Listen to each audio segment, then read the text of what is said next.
Nuestro buen Padre Celestial, gracias por esta oportunidad que tú nos das de poder estudiar este tema tan importante para nosotros. Permite que tu Espíritu Santo abra nuestras mentes y nos ayude a entender estas verdades espirituales que tú has destinado para nosotros, lo que hemos venido a parar en los últimos días de la historia de este mundo. Permite que tú nos ayudes a vivir en armonía con tu palabra. Bendice a cada persona que vea este mensaje y permite que tu Espíritu Santo pueda ayudarle de tal manera que estas verdades no solamente impresionen sus corazones, sino que el Espíritu Santo lo ayude a vivir en armonía con estas verdades. Gracias, Padre, porque tú nos amas. Gracias porque sabemos también que tú nos escuchas. En el dulce nombre de Jesús te pedimos esto. Amén. Decíamos, hermanos, que la abominación asoladora predicha por el profeta Daniel es un tema de importancia trascendente para nosotros los adventistas del séptimo día. Los discípulos se acercaron a Jesús y le preguntaron, ¿cuándo serán estas cosas? ¿Y qué señal habrán de la segunda venida?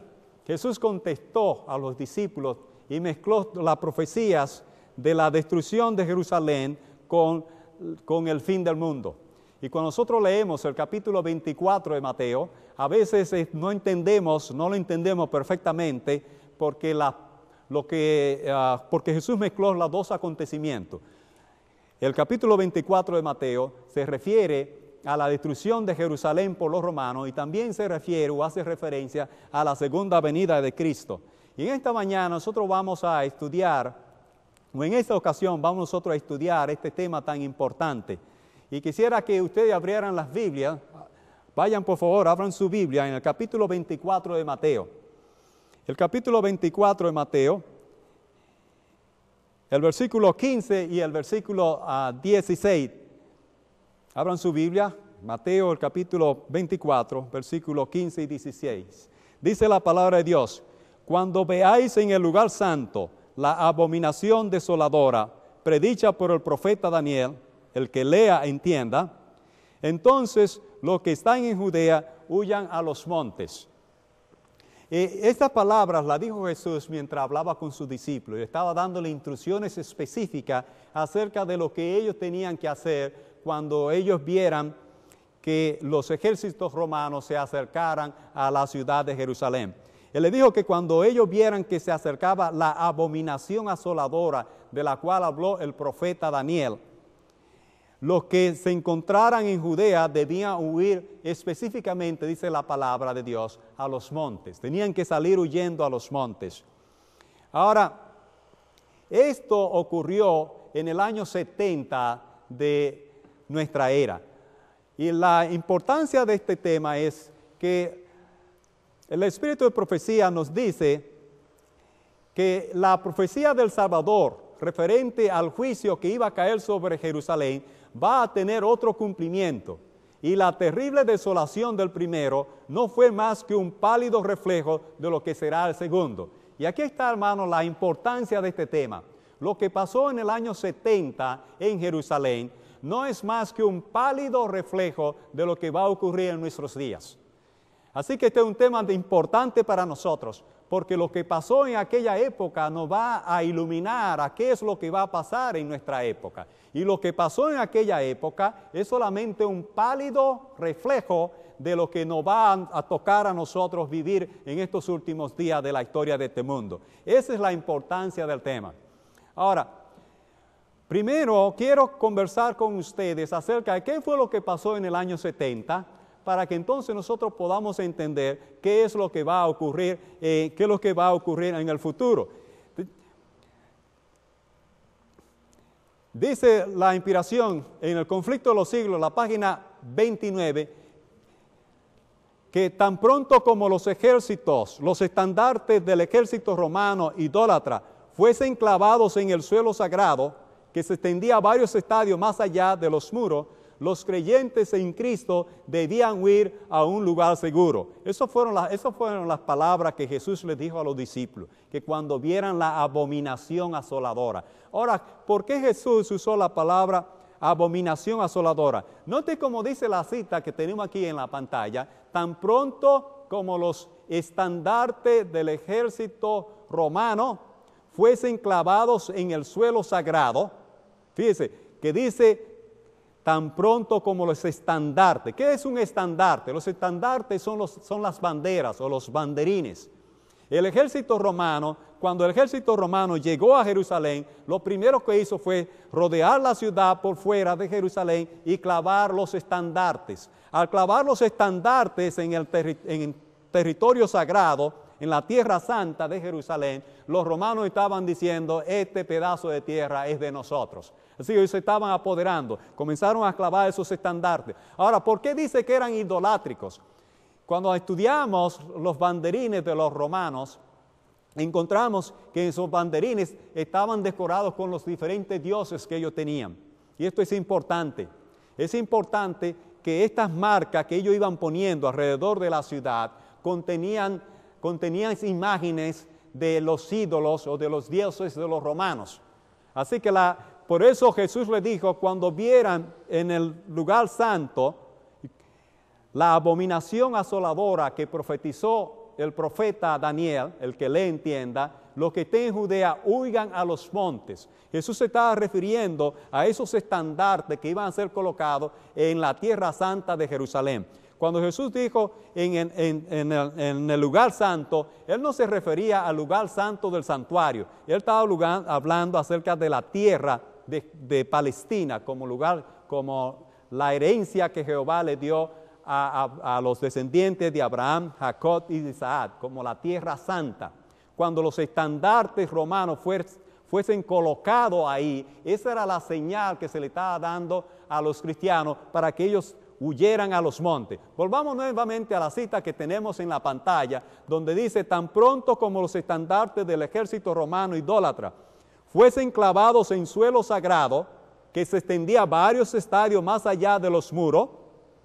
Ese territorio un poco más allá de los muros todavía era tierra sagrada.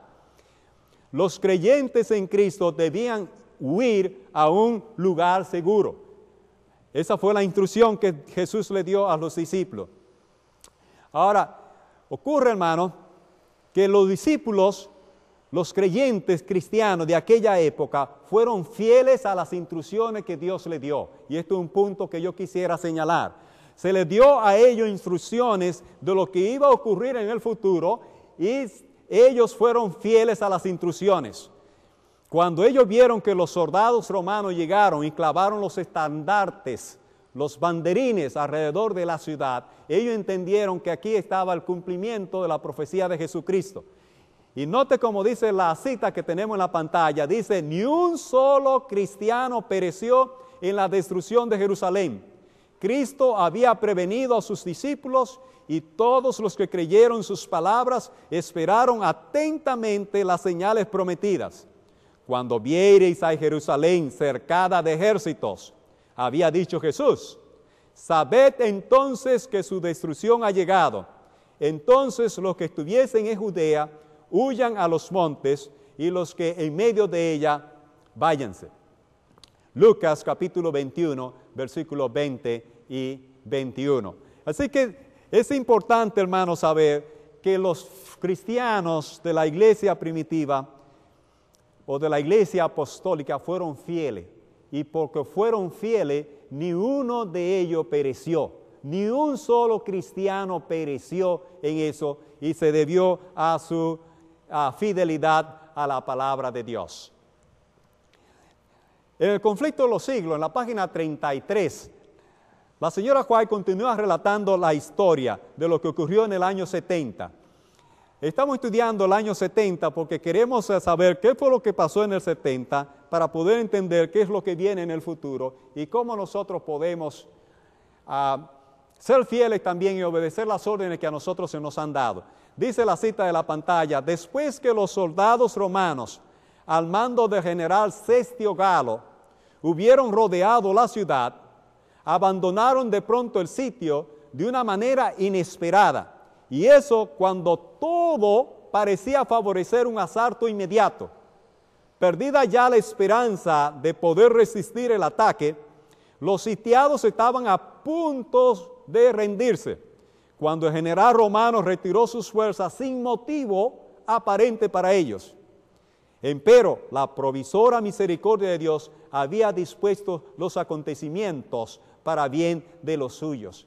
Nadie entendió por qué Cestio Galo, que fue general romano que rodeó a Jerusalén, nadie entiende por qué se retiró. Pero sabemos, según esta cita y por el cumplimiento de la profecía, que se retiró para que se cumplieran las promesas que Dios les dijo a sus hijos. Cestio Galo rodeó la ciudad de Jerusalén y sin motivo alguno se retiró. Y cuando Cestio Galo se retiró, los cristianos pudieron salir de la ciudad y irse a los montes como Jesús los había instruido. Es importante, quiero que recuerden el nombre de este general. Es muy importante en el estudio que estamos haciendo, porque a nosotros los adventistas del séptimo día también se nos va a rodear.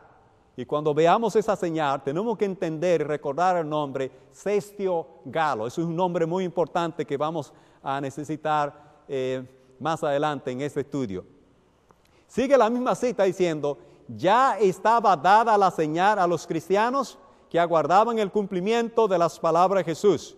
Y en aquel momento se les ofrecía una oportunidad que debían aprovechar para huir. Conforme a las indicaciones dadas por el maestro, los sucesos se desarrollaron de modo tal que ni aun los judíos ni los romanos hubiesen podido evitar la huida de los creyentes. Voy a seguir con el siguiente slide, porque es una continuación. Dice, habiéndose retirado Cestio Galo, los judíos hicieron una salida para perseguirle. Y entre tanto que ambas fuerzas estaban así empeñadas, los cristianos pudieron salir de la ciudad, aprovechando la circunstancia de estar los alrededores totalmente despejados de enemigos que hubieran podido cerrar el paso. Conflicto de los siglos, página 33 y página 34. Quisiera hablar un poquito acerca de esto. Cuando Cestio Galo se retiró sin motivo, Cestio Galo tenía rodeada la ciudad, a los judíos se le había acabado el alimento y todo parecía que Cestio Galo iba a atacar la ciudad porque las condiciones que habían para el ataque eran favorables.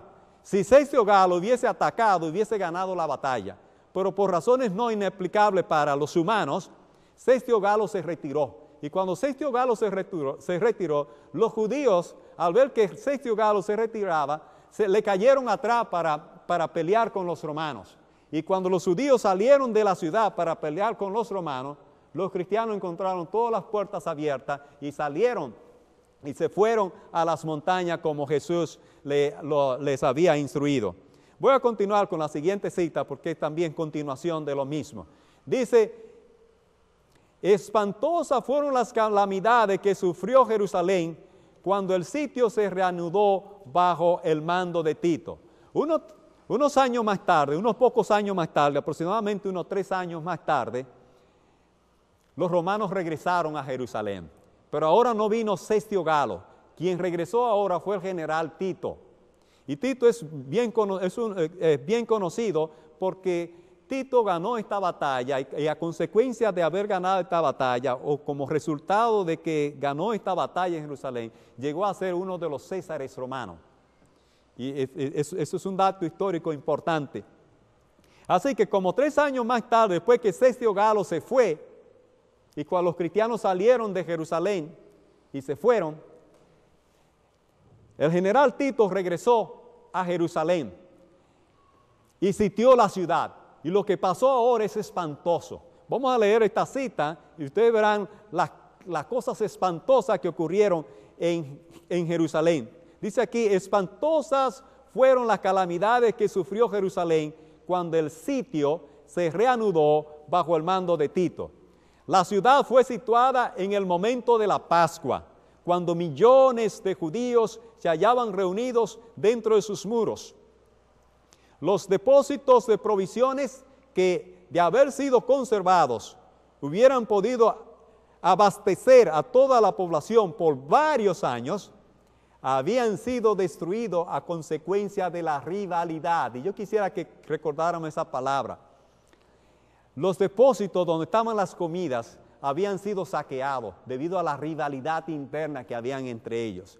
Y esa rivalidad interna tiene que ver también con nosotros los adventistas del séptimo día, como veremos más adelante. La rivalidad interna los destruyó a ellos. Sigue diciendo la cita. Tan atroz era el hambre que los hombres roían el cuero de sus cintos, sus sandalias y sus cubiertas y las cubiertas de sus escudos. Era un hambre atroz que estaban padeciendo. Voy a seguir con la siguiente cita, que es continuación. También dice, millares murieron a consecuencia del hambre y la pestilencia. Los esposos se arrebataban unos a otros los alimentos. Los hijos quitaban a sus ancianos padres la comida que llevaban a su boca.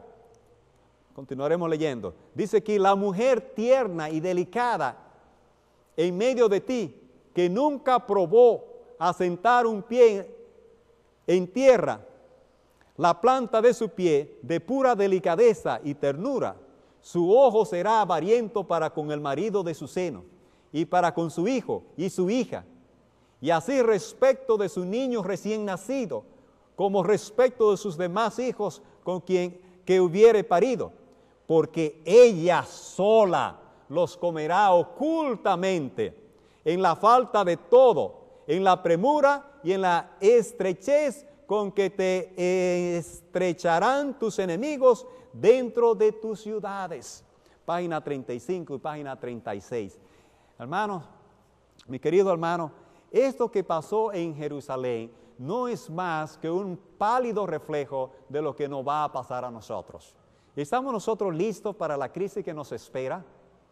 Noten, hermanos, cómo esta cita del Espíritu de Profecía detallan con claridad la angustia por la cual pasaron los discípulos y los judíos. La angustia por la cual pasaron ellos y los problemas que tuvieron que enfrentar. Cómo tuvieron que comerse la suela de los zapatos, cómo tuvieron que comerse el cuero de sus correas, cómo tuvieron que comerse el cuero donde guardaban sus armas. El hambre, tuvieron que cocinar, comerse a sus propios hijos del hambre que estaban pasando en esa situación. Y ahora, eso no es más que un pálido reflejo de lo que va a ocurrir en el futuro. Sigue diciendo aquí la misma cita, dice, durante la lucha, un soldado romano arrojó al pórtico por una abertura un leño encendido e inmediatamente ardieron los aposentos enmaderados de cedro que rodeaban el edificio santo. Tito acudió apresuradamente, seguido por sus generales y legionarios, y ordenó a los soldados que apagasen las llamas. Sus palabras no fueron escuchadas. Tito tenía un interés alto en preservar el edificio del templo. El templo de Jerusalén era una de las grandes maravillas de aquella época. Era uno de los edificios más hermosos de aquella época. Y Tito estaba maravillado. Tito no quería destruir el templo. Tito llamó a Flavio Josefo para que intercediera y le hablara a los judíos para que los judíos se rindieran de tal manera que no hubiese necesidad de que el templo fuera destruido. Pero la gente no hizo caso a Josefo. Al contrario, trataron de matarlo y Tito tuvo que rescatarlo, porque por poco matan a Josefo, mientras él trataba de interceder con ellos para que ellos se rindieran.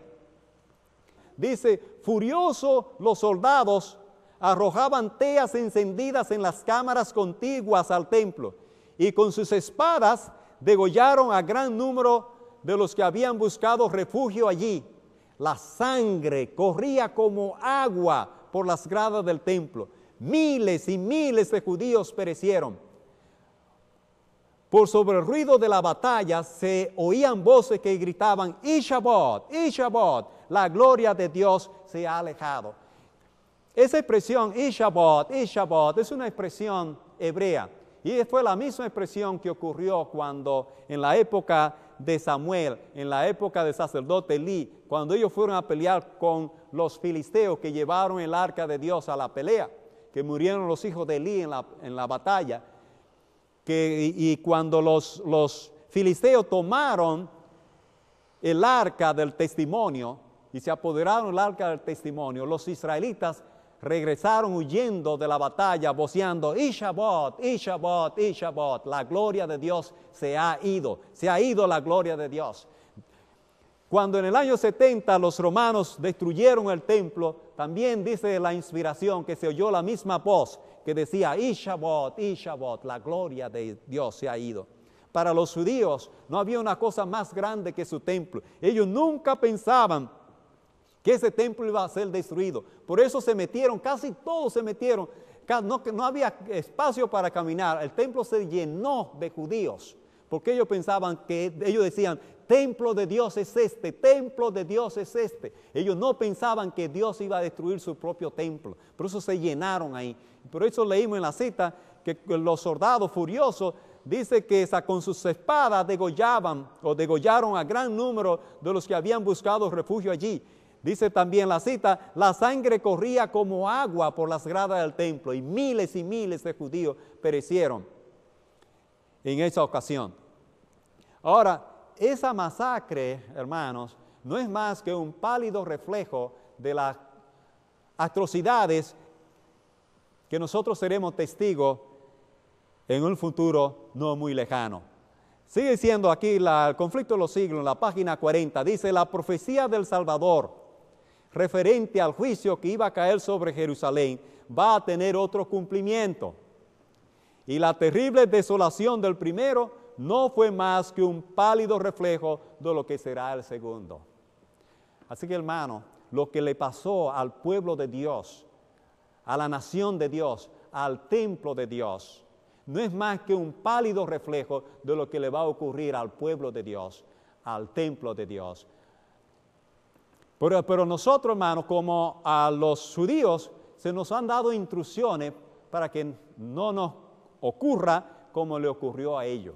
Ahora, la diferencia entre ellos y nosotros es que ellos fueron obedientes a las instrucciones. Jesús le dijo, cuando vean la abominación asoladora, váyanse a los montes. A nosotros también se nos dan dos instrucciones, pero nosotros hemos hecho caso omiso a las instrucciones que se nos han dado. Y ese es el problema, y esa es la importancia de este tema. Note lo que dice la inspiración. Dice, la crisis se está acercando rápidamente. Las cifras que suben velozmente demuestran que está por llegar el tiempo de la visitación de Dios. Aunque le repugna castigar, castigará sin embargo, y lo hará prestamente. Los que andan en la luz verán señales de un peligro inminente, pero no han de permanecer sentados en tranquila y despreocupada espera, consolándose con la creencia de que Dios protegerá a su pueblo en el día de la visitación. Lejos de ellos. Hermano, yo quisiera llamar tu atención a esta cita. Esta cita dice con claridad que la crisis se está acercando rápidamente y lo que le pasó al pueblo de Dios en el año 70 no es más que un pálido reflejo de lo que nos va a pasar a nosotros. Ahora, ellos estaban listos y ellos se prepararon. Y la pregunta es, ¿estamos nosotros listos? ¿Estamos nosotros preparados? Note cómo sigue diciendo la cita. Dice ahí al final de la cita, dice que algunos se están consolando con la creencia de que Dios protegerá a su pueblo en el día de la visitación. Y ella dice, lejos de ellos. Oh, mi apreciado hermano, oh, mi querido hermano, cuán equivocados nos encontramos nosotros. Yo te invito ahora mismo, ahí donde tú estás, que tú agarres tu Biblia. Tú agarres tu Biblia y vaya al libro de Ezequiel. Ezequiel, el capítulo 9, versículo 1 al 6, si tú quieres saber qué es lo que nos espera a nosotros los adventistas. Abre tu Biblia en Ezequiel capítulo 9 y lee los versículos de 1 al 6. Y tú notarás, mi querido hermano, que la orden de Dios a los verdugos es que pasen por Jerusalén. Nota que la orden de Dios no es que pase por Babilonia. La orden de Dios no es que pase por Egipto. La orden de Dios no es que pase por Tiro. La orden de Dios no es que pase por Samaria, sino que la orden de Dios a los verdugos es que pase por Jerusalén, que representa al pueblo de Dios. Y dice que se debe poner un sello en la frente de aquellos que gimen y claman a causa de todas las abominaciones que se cometen en ella. Todas las abominaciones que se cometen en ella, en el pueblo de Dios, en Jerusalén. Y el que no reciba esa marca, porque no está llorando y gimiendo, a los verdugos se le dice, pasa en pos de él y mata y no perdone. Vayan, como le dije, Ezequiel capítulo 9, versículo 1 al 6. Esa es la gran crisis que a nosotros nos espera. Va a haber una matanza entre nosotros. Nosotros necesitamos prepararnos como se prepararon los judíos. Y no podemos consolarnos con la idea de que Dios va a proteger a su pueblo en la hora de la visitación. El consejo que se nos da es lejos de ellos, lejos de ellos. Tenemos que prepararnos, hermanos, para esa gran crisis que a nosotros nos espera. Vamos a continuar con la siguiente cita. Dice, el día de la venganza de Dios está por sobrecogernos. El sello de Dios será puesto únicamente sobre la frente de aquellos que suspiran y lloran por las abominaciones que son cometidas. Nuestra propia conducta determina si recibiremos el sello del Dios viviente o si seremos abatidos o destruidos por las almas destructoras. No todos los que profesan observar el sábado serán sellados en aquel día en que Dios tenga controversia con su pueblo. Oh, hermano, nosotros estamos como el pueblo de Dios de la antigüedad, diciendo, templo de Dios es este, templo de Dios es este.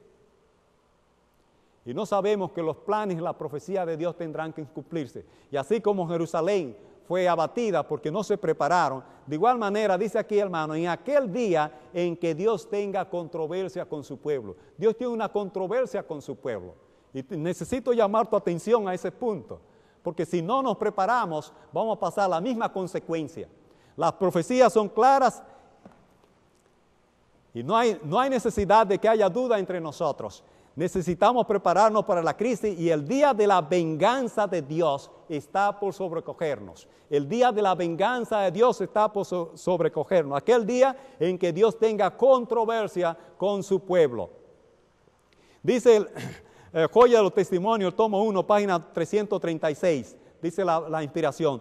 Nótese esto con cuidado. Los que reciban la marca pura de la verdad, desarrollada en ellos por el poder del Espíritu Santo, y representada por el sello del hombre vestido de lino, son los que gimen y claman a causa de todas las abominaciones que se hacen en la iglesia. Yo quisiera que tú leyeras esa cita con cuidado. Yo quisiera que tú vayas, Joya de los Testimonios, tomo 1, página 336, para que tú confirmes que esa cita que está ahí es original. Es original. Chequea que ahí diga que note esto con cuidado, que los que reciban la marca pura de la verdad son aquellos que gimen y claman a causa de todas las abominaciones que se cometen en la iglesia. No está lejano el tiempo en que, como los primeros discípulos, dice Joya de los Testimonios, tomo 2, página 165, donde estoy leyendo en este momento. No está lejano el tiempo en que, como los primeros discípulos, seremos obligados a buscar refugio en lugares desolados y solitarios.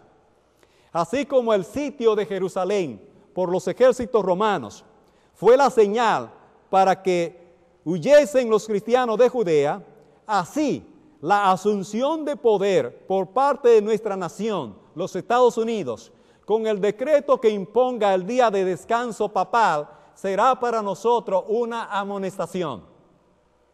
Entonces será tiempo de abandonar las grandes ciudades y prepararnos para abandonar las menores en busca de hogares retraídos en lugares apartados entre las montañas. Esta cita es una cita que traído mucha confusión dentro de nosotros como pueblo de Dios. Yo quisiera llamar la atención a que esta cita se escribió en el año de 1885. En 1885, la señora White dijo, no está lejano el tiempo en que, como los primeros discípulos, seremos obligados a buscar refugio en lugares desolados y solitarios.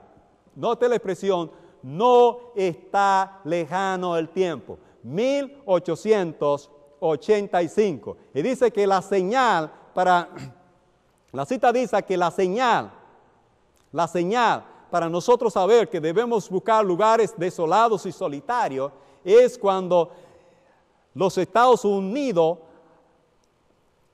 asuma el poder con el decreto que imponga el día de descanso. La cita dice literalmente así, la asunción de poder por parte de nuestra nación, los Estados Unidos, con el decreto que imponga el día de descanso papal, será para nosotros una amonestación.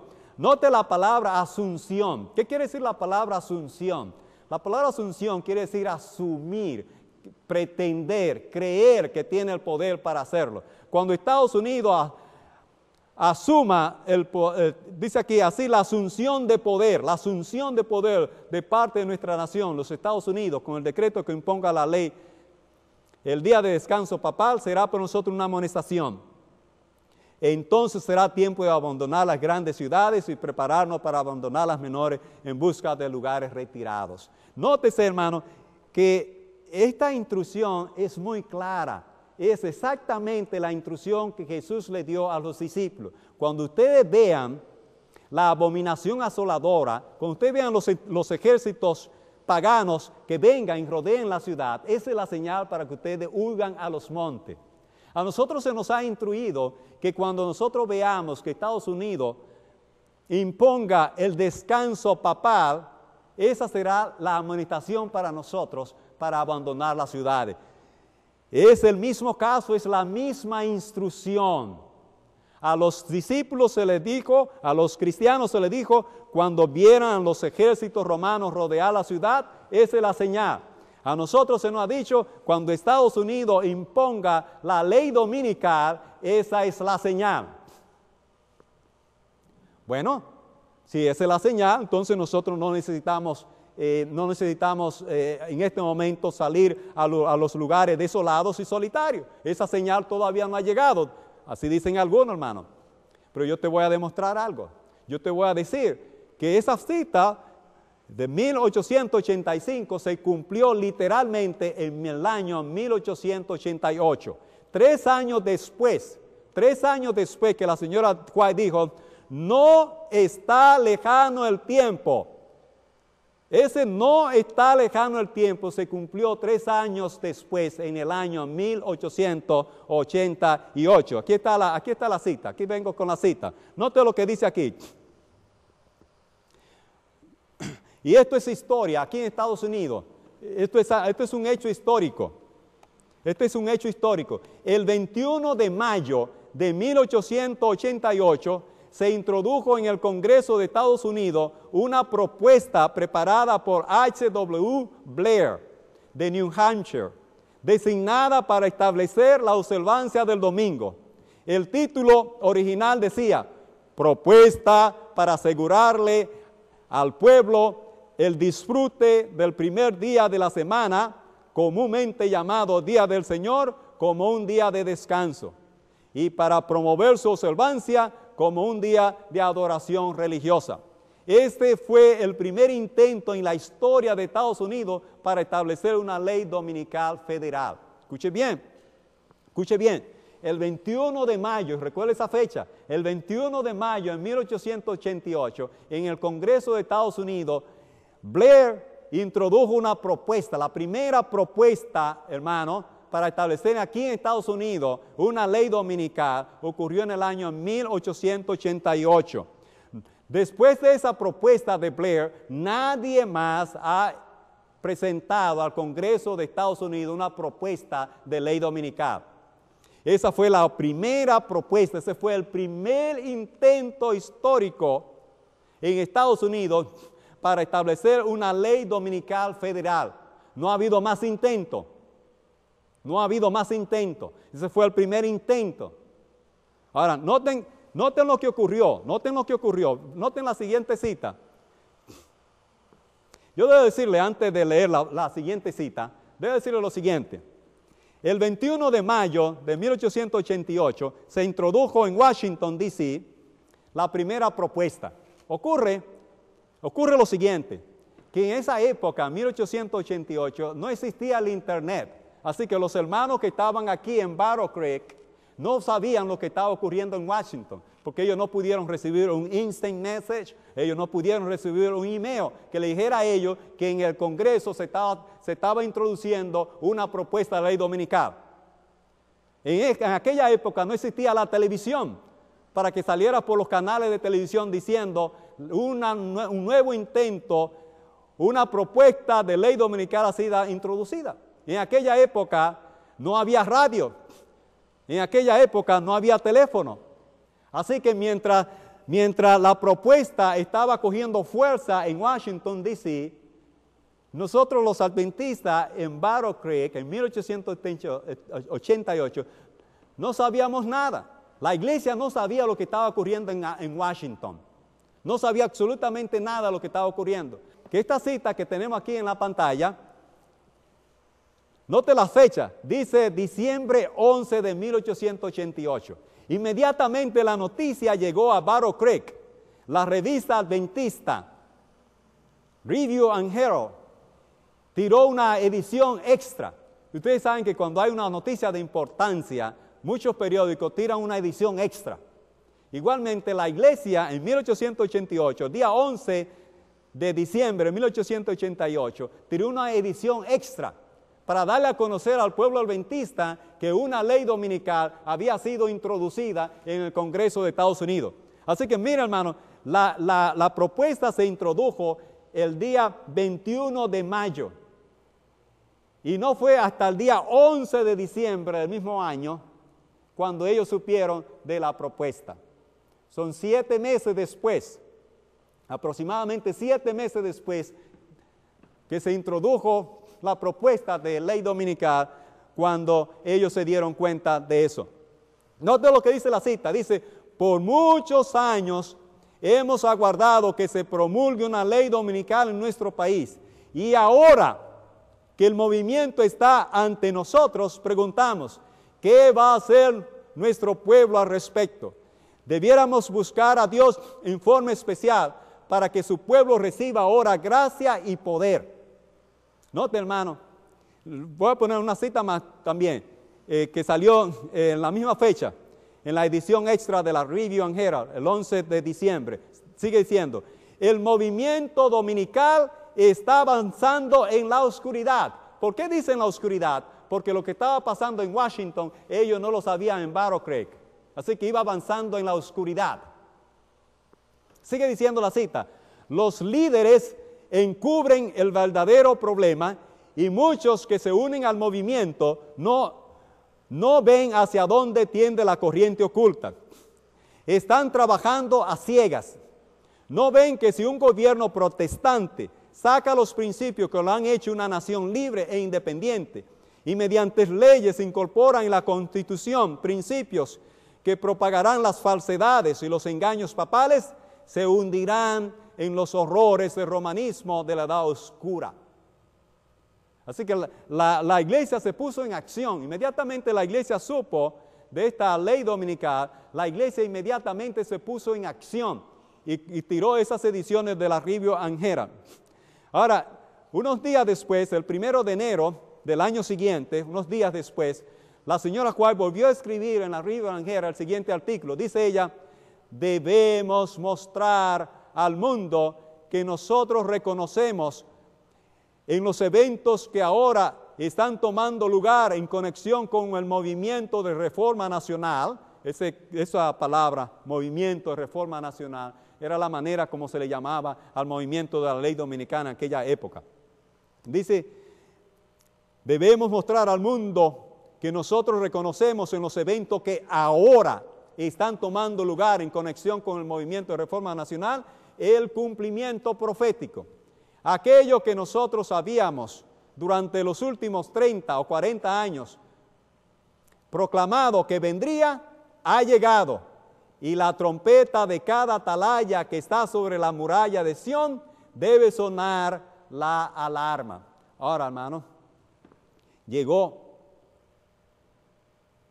y las trompetas no sonaron. Noten lo que dice la siguiente cita. Acontecimiento que durante más de 40 años nosotros, basado en la autoridad de la palabra profética, hemos declarado inminentes, se están cumpliendo ante nuestros ojos. Ya se ha instado a los legisladores de la nación a estudiar la cuestión de una enmienda de la Constitución para restringir la libertad de conciencia. La cita que sigue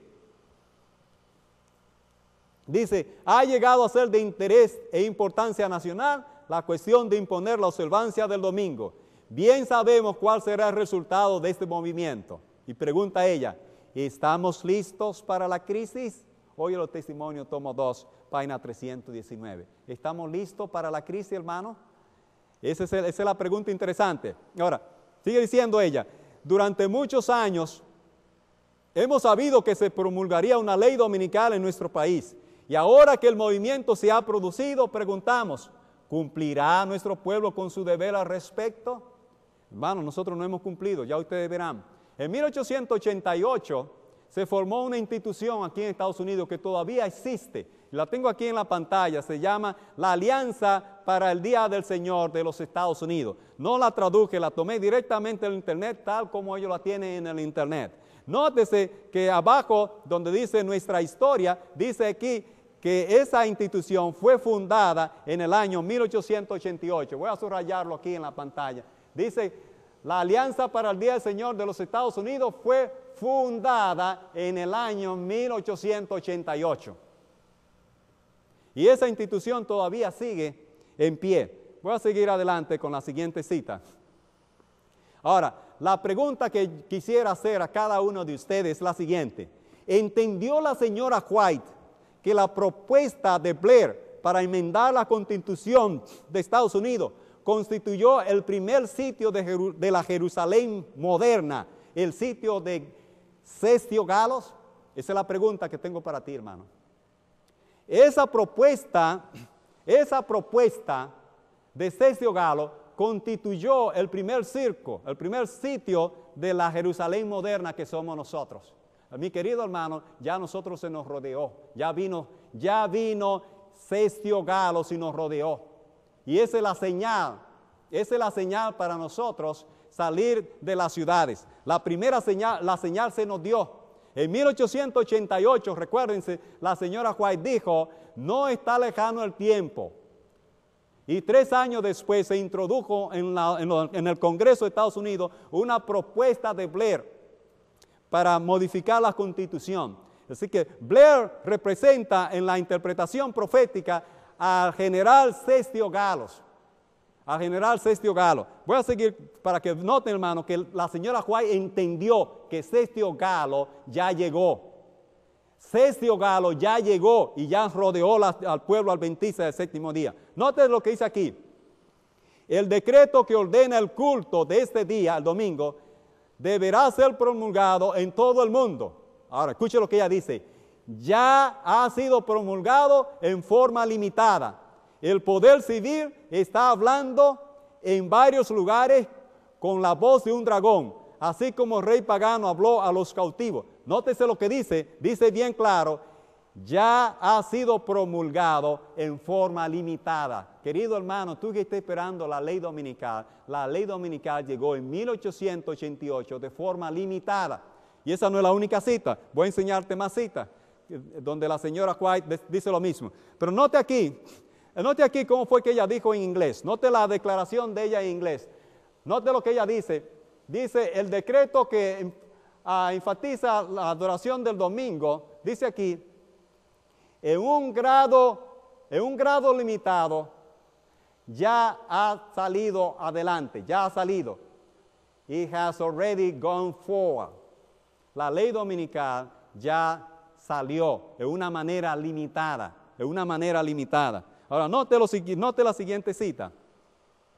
Note cómo dice aquí, el mundo protestante ha establecido un día de reposo idolátrico, en el lugar donde debiera estar el sábado de Dios, y va en pos de la pisada del papado. Ahora, note esta cita que dice, el mundo protestante ha establecido un día de reposo idolátrico. Recuérdense el consejo que les dijo Jesús, cuando vienen la abominación asoladora, cuando vienen los estandartes idolátricos, noten la misma palabra, los estandartes idolátricos que tenían los dioses falsos de la nación romana. Note cómo dice ahí también, el mundo protestante ha establecido un día de reposo idolátrico en lugar donde debiera estar el sábado de Dios, y va en pos de la pisada del papado. Por esta razón, note hermano, que aquí dice, el mundo protestante ha establecido un día de reposo idolátrico. No es que lo va a establecer, en forma limitada ya lo estableció. Y sigue diciendo, por esta razón, veo la necesidad de que la familia del pueblo de Dios se trasladen fuera de las ciudades, a lugares apartados del campo, donde puedan cultivar la tierra y cosechar los productos que ellos mismos siembren. De ese modo podrán criar a sus hijos con hábitos de sencillez y saludable. Veo la necesidad de apresurarse a fin de tener todas las cosas dispuestas para la crisis. ¿A qué crisis se refiere ella? Hermano, se refiere a la crisis de cuando no podamos comprar ni vender. Es una crisis, hermano, que se nos ha dicho que nosotros debemos sembrar nuestras propias provisiones, porque llegará el tiempo cuando el asunto de comprar y vender se va a poner muy difícil. Y a eso se refiere ella. El mundo protestante, hermano, ya dio la ley dominical de una manera limitada. Noten estas dos citas también en inglés. No las he conseguido en español, la tengo en inglés. Muchos de ustedes pueden leerla. Pero quiero señalar dos cosas. Dice aquí, la presión de la ley dominical ha venido y viene. Yo quiero señalar esta cosa. La ley dominical, dice ella, la ley dominical ya llegó, has come, y viene. Recuérdense que el sitio de Jerusalén fue doble. Primero vino Cesio Galo y cercó la ciudad, ¿verdad? Y luego vino Tito y destruyó la ciudad. Por eso ella dice que la ley dominical ya vino y ya volverá. Ahora, cuando la ley dominical vuelva, será la época de Tito. Ahora, mi querido hermano, escucha bien. Cuando Tito llegue, será muy tarde para salir de las ciudades. Recuérdate que la gente tuvo que salir cuando Cesio Galo se retiró. Fue la señal para que ellos salieran de las ciudades. También cuando Blair introdujo la enmienda en la Constitución, llegó el tiempo de dejar las ciudades. Note la cita de abajo. La cita de abajo dice, nosotros debemos estar haciendo lo mejor que podamos para derrotar esta ley dominical. Para la señora Quay, la ley dominical ya llegó y la ley dominical vendrá. Ya llegó Cesio Galo y Tito vendrá muy pronto. Cuando Tito llegue, no habrá tiempo de escapar. Note lo que dice la cita.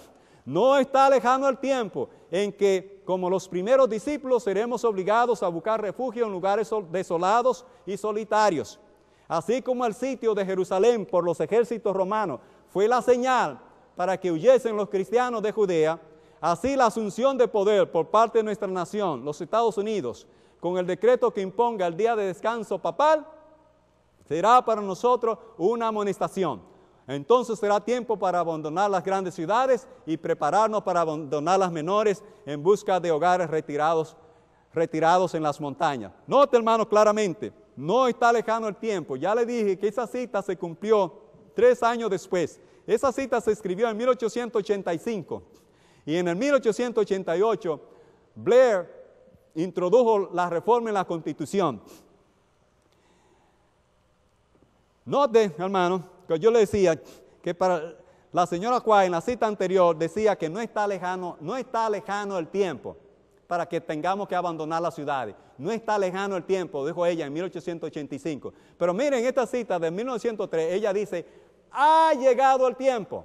Nótese, la cita anterior decía, no está lejano el tiempo. Y esta cita dice, ha llegado el tiempo, cuando a medida que Dios abre el camino, las familias deberían salir de las ciudades.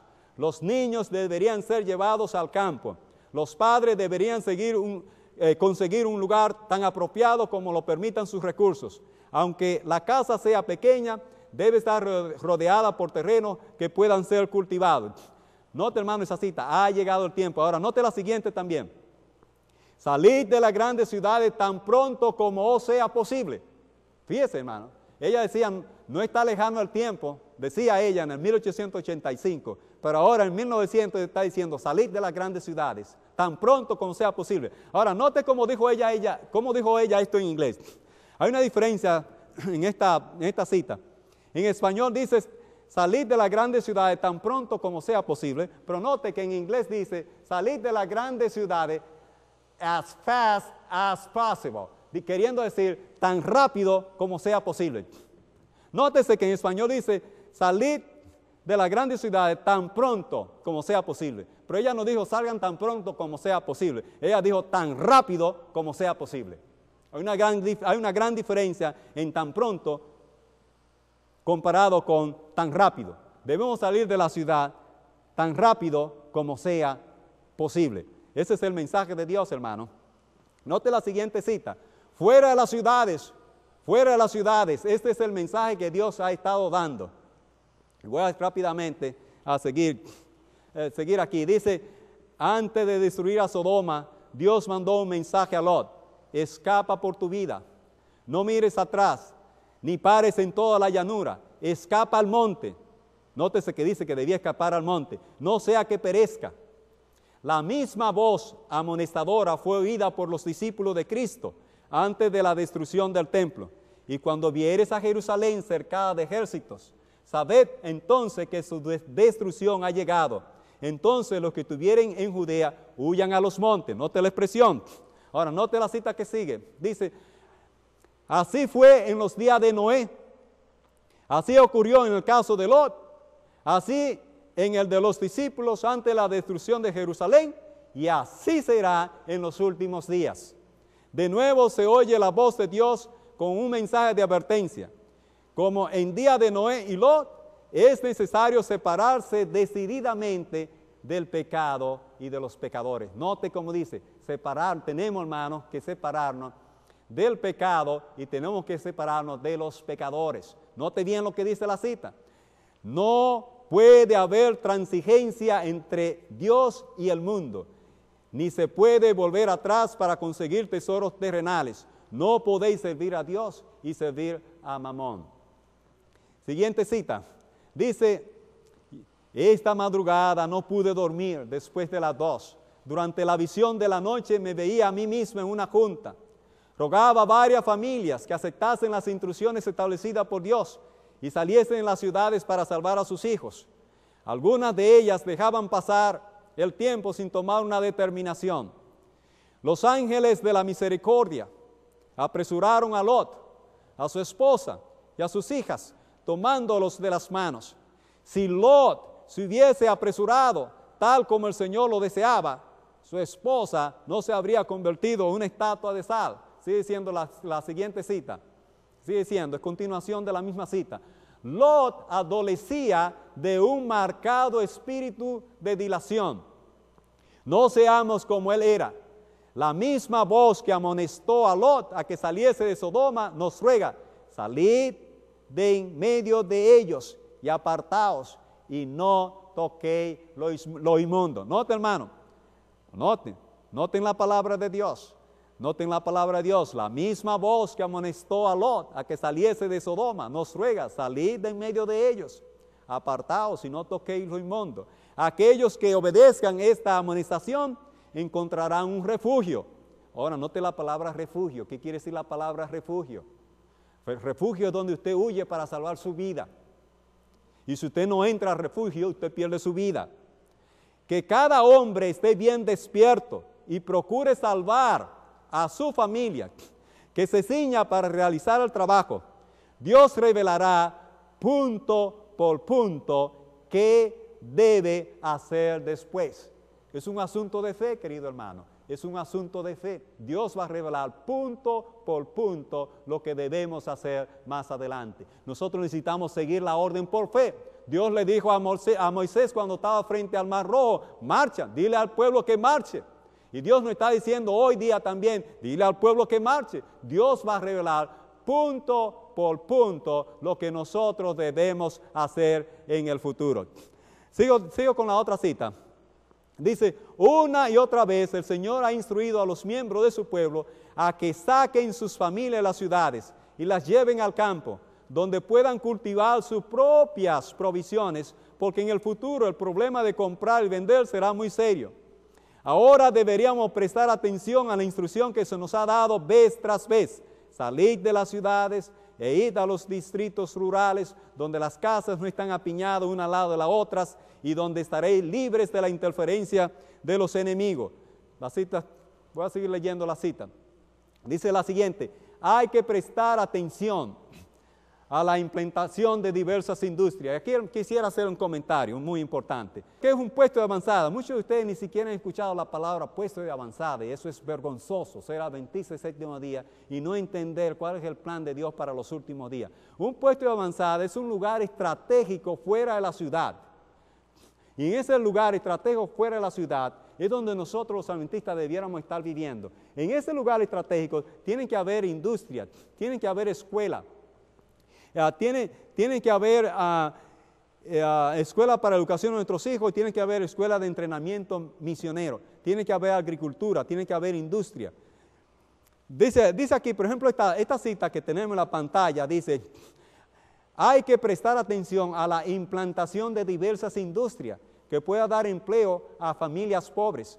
Necesítanse familias de misioneros que vayan a establecerse en regiones desoladas, buenos agricultores, hombres de finanzas, constructores y personas aptas en las variadas artes y oficios, para implantar industria, prepararse su humilde vivienda y ayudar a sus vecinos.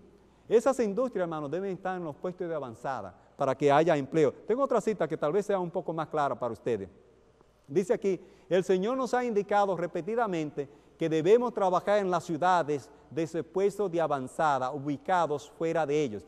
En esos lugares debemos tener casas de culto como monumento de Dios, pero las instituciones destinadas a la publicación de la verdad, a la curación de los enfermos y a la preparación de los obreros deben establecerse fuera de las ciudades. Es especialmente importante que nuestra juventud sea protegida de las tentaciones de la ciudad. Y la siguiente cita dice, dentro de no mucho tiempo habrá tal contienda y confusión en las ciudades que aquellos que deseen salir de ella no podrán hacerlo. Debemos estar preparados para estos acontecimientos. Esta es la luz que el cielo me ha dado. Querido hermano, nota esta cita con cuidado. Dice claramente que dentro de no mucho tiempo habrá tal confusión y contienda en las ciudades que aquellos que deseen salir de ella no podrán hacerlo.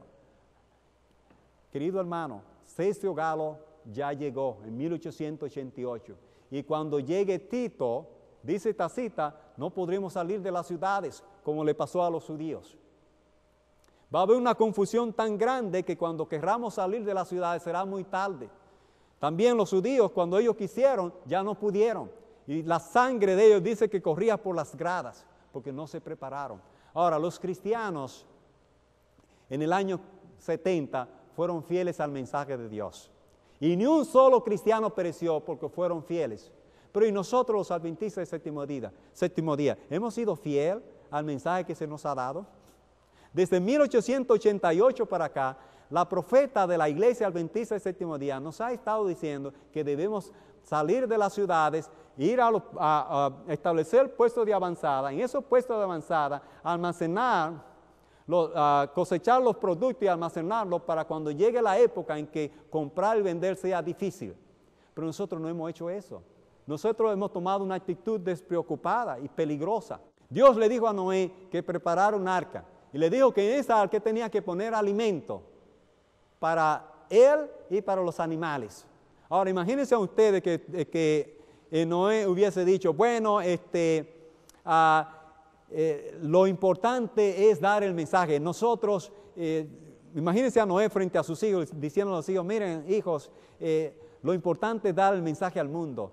El arca es importante, sí, es importante ser el arca, pero no tenemos tiempo para construir el arca. Nada más tenemos tiempo para predicar el evangelio, pero no tenemos tiempo para construir ningún arca. De alguna manera Dios nos va a salvar. Dios es poderoso y de alguna manera Dios nos va a salvar. Esa es una actitud peligrosa. Y Noé no tomó esa actitud, pero nosotros como pueblo hemos tomado la misma actitud. Y hemos dicho, no hay por qué preocuparse con eso de puesto de avanzada, no hay por qué preocuparse de almacenar los alimentos para la época en que no podremos comprar ni vender, no tenemos que hacer nada de eso. De alguna manera Dios nos va a proteger. Ahora quiero decirte, mi querido hermano, que durante el tiempo de angustia, los ángeles y los cuervos nos van a alimentar. Pero antes del tiempo de angustia, hay un pequeño tiempo de angustia que se llama el tiempo de angustia previo. Y durante ese tiempo de angustia previo, nosotros, los adventistas del séptimo día, vamos a tener muy poca protección divina. Durante esa época es que miles y miles, y si no millones, tendrán que dar su vida por el Maestro. Durante ese tiempo es cuando no podremos comprar ni vender. Y si tú no hiciste preparación para eso, tú vas a tener serios problemas. Tú vas a tener serios problemas. Dios nos está llamando y Dios está buscando hijos obedientes. Ya dice que dentro de no mucho tiempo habrá tal confusión en las ciudades que aquellos que deseen salir de ella no podrán hacerlo. Ahora tú posiblemente estás diciendo que esa cita se equivocó. Posiblemente tú en tu corazón estás diciendo, ahí se equivocó la inspiración. Pero yo quiero decirte a mi querido hermano, no juegue con la inspiración. Dios no es hombre para mentir. Y Dios dijo que dentro de poco habrá tal contienda y confusión en las ciudades que tú no vas a poder salir de ella. Tú necesitas comenzar a hacer planes de salir de la ciudad e irte a un puesto de avanzada. Yo te quiero decir, hermano, muchos adventistas se han ido solos a los montes y han fracasado, han regresado. Y la razón por la cual han fracasado es porque no se fueron a un puesto de avanzada. Pero muchos adventistas se han ido al campo solos, sin el debido entrenamiento, y han tenido que regresar a las ciudades fracasados. El plan de Dios es que nosotros establezcamos puestos de avanzada.